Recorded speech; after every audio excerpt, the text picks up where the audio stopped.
Welcome to slideshow number 2 from the Columbia Basin Business Retention and Expansion Project. In this video, we will be discussing the nature of the workforce within the businesses that responded to the survey. As mentioned before, the Columbia Basin Business Retention and Expansion Project is a report on Lower Columbia region businesses from the province of British Columbia in Canada. And this valuable project was developed and implemented by the Lower Columbia Initiatives Corporation, or LCIC, in partnership with the Columbia Basin Rural Development Institute. Let's get started.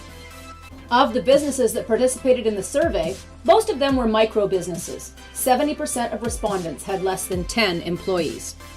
In terms of the nature of employment, 75% of respondents said the majority of their workforce was full-time. 85% of respondents said over the last 10 years, their workforce either stayed the same or increased. Only 15% saw a decrease in the number of employees. Approximately 57% of respondents felt that 3 years from now, the number of employees they would have would still be below 10. However, there was a significant increase in the category called 10 to 19 employees. In the previous graph, we saw only 13% of companies had 10 to 19 employees, but within the next 3 years, that number will increase to 22%. More than half of respondents indicated the size of their full-time workforce has remained relatively constant over the past 3 years. Another 33% reported increases in this category. 49% of businesses interviewed expect the size of their full-time workforce to stay the same over the next 3 years, while another 47% expected to increase. Just over half of respondents indicated the majority of their essential employees are between 35 and 49 years of age. 12% reported their essential employees are generally less than 25 years old. When reporting on average wages for skilled or professional workers, the highest number of respondents reported they pay between $20 and $29 per hour. The most commonly reported average wage for semi-skilled workers was under $20, and the most commonly reported average wage for entry-level workers was $10 to $12. Most businesses reported their pay scale is about the same as that for other businesses in the region. A strong majority of respondents agreed the number of unfilled positions at their company has remained relatively constant. The vast majority of respondents reported they primarily recruit from local labor markets. However, 7% recruit on a provincial scale and a small number recruit nationally or internationally. 50% of respondents indicated they have experienced recruitment challenges, and 30% indicated they have experienced retention challenges. It seems businesses have tried all kinds of strategies to retain employees, including offering competitive wages, benefits, or other perks, such as flexible schedules, creating enjoyable, respectful workplaces, and offering training and professional development opportunities, as well as many other factors.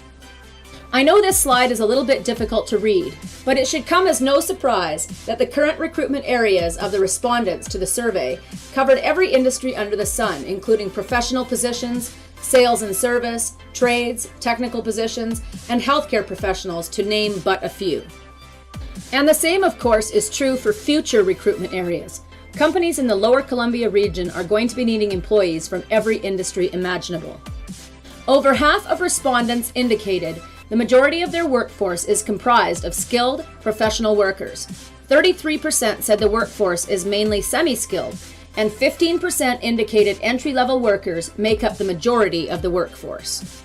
63% of respondents indicated their company has a training budget, and 54% indicated there are areas of training or professional development that would benefit their employees. Most commonly listed among these areas were retail, hospitality and customer service training, business and management training, and marketing and sales training. 41% of respondents preferred their training be delivered with an in-person seminar-style format, and another 38% said they would prefer online or webinar-based training. 49% of respondents typically travel to other areas in BC for their training, and 44% primarily seek training opportunities that are offered locally. 13 businesses reported they have union status. Of those businesses, the majority indicated the status of labor relations to be good, and a full 21% reported the status of labor relations is excellent. Thank you for watching the second video in the Business Retention and Expansion Survey video series, hosted by LCIC and the Columbia Basin Rural Development Institute. Feel free to move on to the next video in the series, which is all about sales and revenue opportunities for businesses in the Lower Columbia region of British Columbia.